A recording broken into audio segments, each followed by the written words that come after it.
Scott Pilgrim versus the world. Reasonably famous leading man. Big budget, lots of special effects, lots of action sequences, very fast-paced, well-reviewed, and a total box office flop. Everyone's trying to figure out why. And I'm not above the fray. I have my own theories. 5 reasons why Scott Pilgrim flopped. Number 5, Michael Cera. I don't agree with this, okay? I just want to make that clear right off the bat, that I don't agree with audiences that shunned this movie because of Michael Cera. I know that he always plays the same kind of character, but so does Robert De Niro.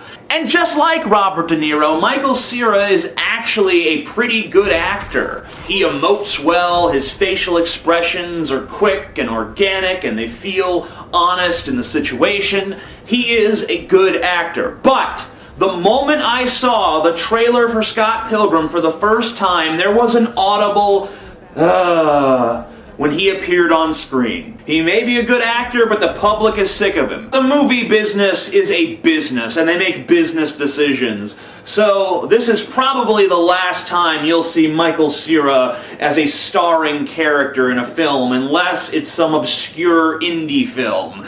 This is the last time that a major studio will bank on his name recognition to sell a movie. They've done it several times in the past. They've been burned too many times. This time it was a $60 million investment, so you're probably never going to see him in a titular role again, at least not in a mainstream Hollywood movie. Number 4, timid audiences. Audiences are a bunch of big, fat, blubbering pussies.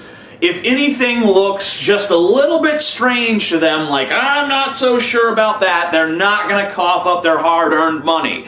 They want to go see something safe like Transformers 2.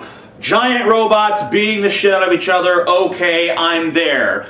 Some hipster flick about a guy who has to beat 7 evil exes, and ooh, okay, I'm not so sure about that. That sounds a little strange to me. Not gonna shell out the cash for that one. All that hyper-stylized ninja shit just ain't for me. I'm gonna go spend my money to watch the giant robots punch each other in their robot faces. That's more up my alley as a mainstream American moviegoer. They're scared to buy the ticket. A lot of them, if they shelled out the money and sat down and watched the movie, they would say, that's pretty good. And the reason I know that is because I went to see the movie the other night with a large crowd of people, most of whom didn't really want to see it, and everyone was like, hey, that was pretty good. Yeah, go figure. A high-budget, well-acted, well-reviewed movie is pretty good. But audiences are timid. They're so scared that a movie might waste 2 precious hours of their time that they could have used cleaning lint out of their belly button, or watching Justin Bieber videos on YouTube. Who knows? Number 3, 15 years too late. Scott Pilgrim is, in a lot of ways, the essential 90s movie. People still go to arcades, people still listen to rock music, everyone is super hip. This is a 90s movie. Unfortunately, it's 2010 or 2010, depending on which side of that debate you're on. This really doesn't reflect our culture anymore. Kids who listen to Lady Gaga and Keisha aren't likely to understand the culture presented to them in this movie. It seems totally foreign, like some alien place that they've never been to and aren't interested in going. Number 2, incredibly shitty marketing. Maybe that's a bit of an overstatement, because when I saw the trailer, my thoughts were, maybe. Maybe I'll go see that. Maybe if the reviews are good and I don't have anything better to do, I'll wind up seeing that movie. In fact, the only reason I did see it is because I was dragged along by the group. Most of them didn't even want to see it. I don't know why we did end up seeing it. I think it was because there was nothing else that we wanted to see and we were too late to see Piranha. We really wanted to see Piranha because we wanted to see those big 3D juggling tits on the big screen. I don't know why they're juggling, but whatever. Juggly tits. There are plenty of scenes in that movie that could have been used in the trailer. They would not have spoiled the movie, but they would have put the audience's asses in those seats. This is one of those really strange instances where the best parts of the movie aren't in the trailer. And usually I complain when the best parts of the movie are in the trailer because then, man, I've already seen all the good stuff.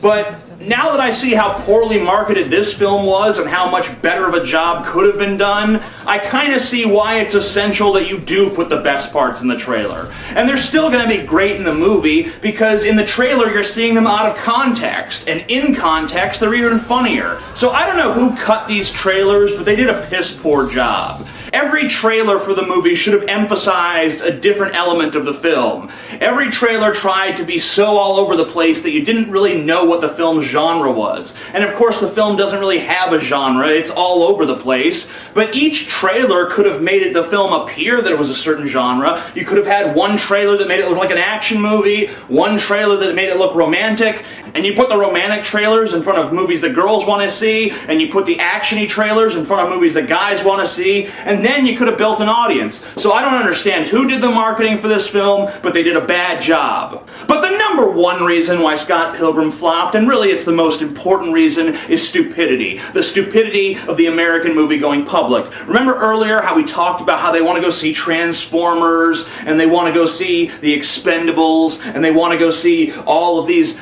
action movies and people blowing each other up and terrible acting, terrible plots, terrible dramatic structure, bad reviews, all the critics hate it.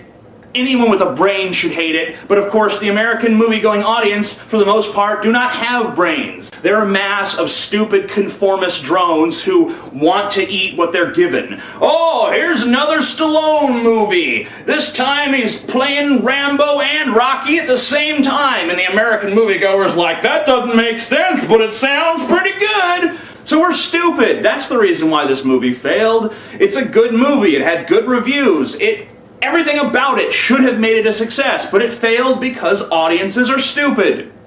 And I know that that's unpopular to say, I know that I'm not supposed to say stuff like that, but can we be honest, please? And I'm not saying that everyone is stupid, I'm not saying that humanity as a whole is stupid, I'm just saying, like, 80 to 90% of it is. And that's why movies like this don't get the recognition that they deserve. However, I am optimistic about this movie's future. I think that it will find its audience, and it will recoup its budget. Maybe it'll take a few years, but I think it will do it simply because it's so damn good. When people see it, they say, you know, that was pretty fucking good. But when they say it's pretty fucking good, what they really mean is that it's great, but they're kind of embarrassed to admit that it's great, so they're gonna say that it's pretty good and move on with their lives. But I love that movie. I've been quoting it with my friends nonstop since. It's a really quotable movie, and if you haven't seen it, for any of the reasons I listed earlier, please go do so before it leaves theaters, because it is really solid.